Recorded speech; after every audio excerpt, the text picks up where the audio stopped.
This is the secret. You must remember, you can't make a mistake. Now, that's a very difficult thing to do.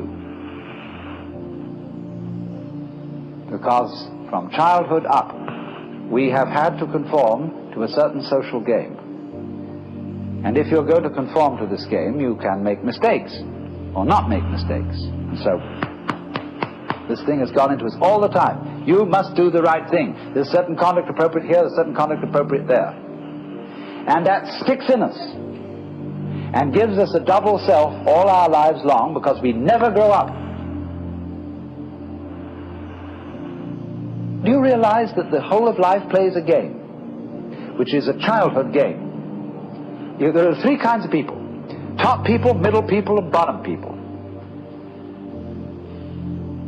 And there can't be any middle people unless there are bottom people and top people. There can't be any top people unless there are middle and bottom people. And so it goes. And everybody's trying to be in a top set. Well, if they're going to be there, there's got to be someone in a bottom set. And the people who do the right thing and the people who do the wrong thing. Here in Sausalito, we have this very, very plainly. There are the right people, the nice people who live up on the hill. Then there are the nasty people who live down here on the waterfront, and they grow beards, and they wear blue jeans, and they smoke marijuana, and whereas the other people on the top of the hill drive Cadillacs and have wall-to-wall carpeting and nicely mowed lawns, and their particular kind of poison is alcohol. Now, the people who live on the top of the hill know that they're nice people.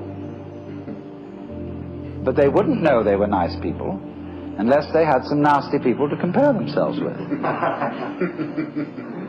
Every in-group requires an out-group.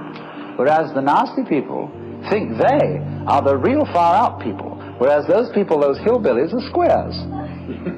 And they wouldn't be able to feel far out unless there were squares. See? These things simply go together.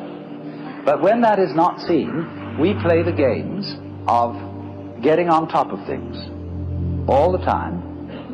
And so we're in a constant state of competition as to, if it's not I'm stronger than you, it's I'm wiser than you, I'm more loving than you, I'm more tolerant than you, I'm more sophisticated than you. It doesn't matter what it is, but this constant competition is going on.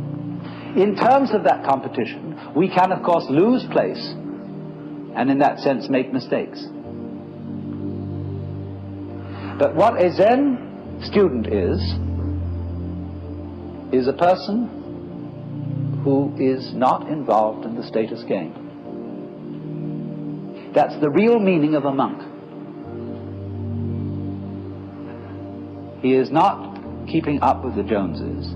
And to be a master, he must get to the point where he's not trying to be a master.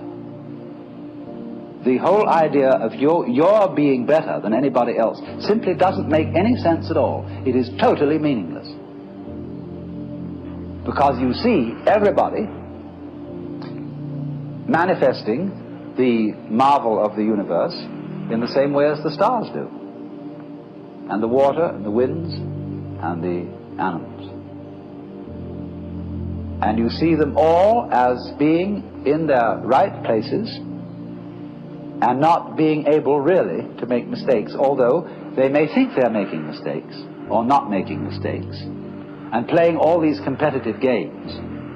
But that's their game. Now, I only say, if that game begins to bore you and it begins to trouble you and give you ulcers and all kinds of things, then you raise the problem of getting out of it. And therefore you start to become interested in things like Zen. That is simply a symptom of your growing in a certain direction, where you are tired of playing a certain kind of game. You are as naturally flowing in another direction as if a tree were putting out a new branch.